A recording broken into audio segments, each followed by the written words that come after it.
A very warm welcome to you that I am discussing now Principle 1. In my last session, I told you how nurturing type of family climate can be the best for your children. In today's share, I'm going to discuss few principles which will make sure that your family climate becomes a nurturing one. If you follow these principles, they will influence your behavior.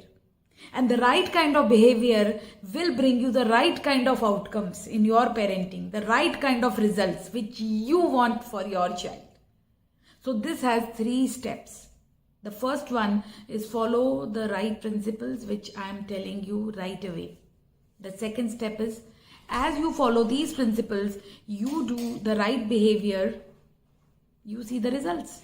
And number 3, as you do the right behavior, you get rewarded with right outcomes. Right outcomes, again I'm reasserting, it means when you have been able to create a nurturing climate for your children where they know what their goodness is, and fourth, where they know it and they are aware about their own strengths, as a free will discussions are happening, you all are more tolerant and you exhibit patience with each other while communication. Response, which I mean here is, so there is no overreaction. So response is what I mean here. So rather than giving the reactions a climate where you and your child learns to solve problem and take good decisions. A climate where you set goals, work together towards completing it, and also like cooperating with each other.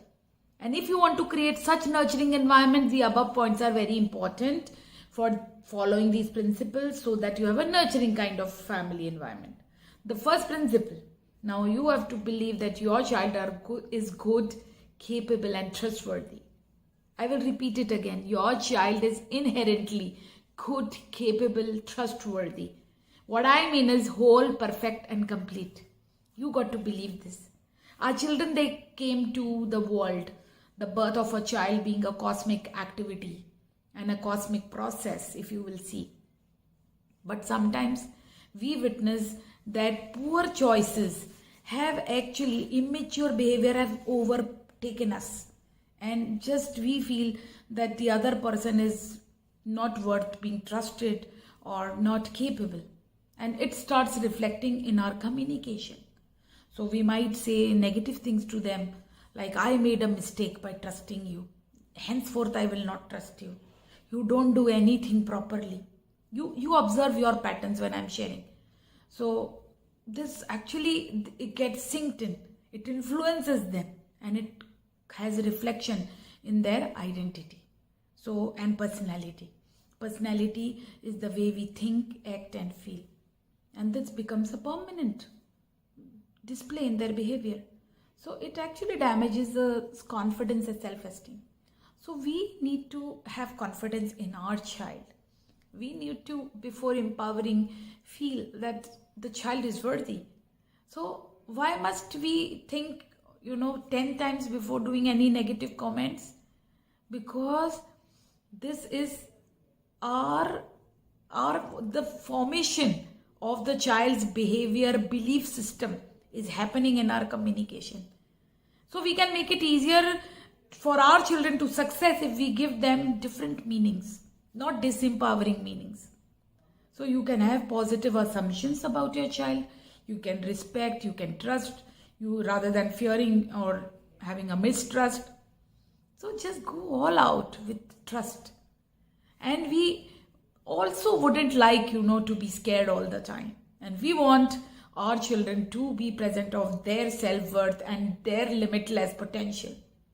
So you must always have a positive assumption, like the child is genetically, inherently good. My child wants to do what is right. My child is honest. My child wants to get along with others. My child is loving. My child is capable. My child is intelligent. Just write it and reaffirm it. Because these affirmations become the real ones with time. And rather than focusing on our mistakes are the best place to learn. And here, saying the kid is easy, my kid doesn't care about others, my kid is such a pain, so naughty, these labels, it actually comes from our core belief. And even when things go wrong, we can be with positive assumptions, and this will happen with training. So my child is noisy, naughty, and like disobeys, does not listen, does not work. We are more successful in addressing all the issues when we see them through positive rather than negative assumptions. This principle is not about seeing the rose-colored glasses.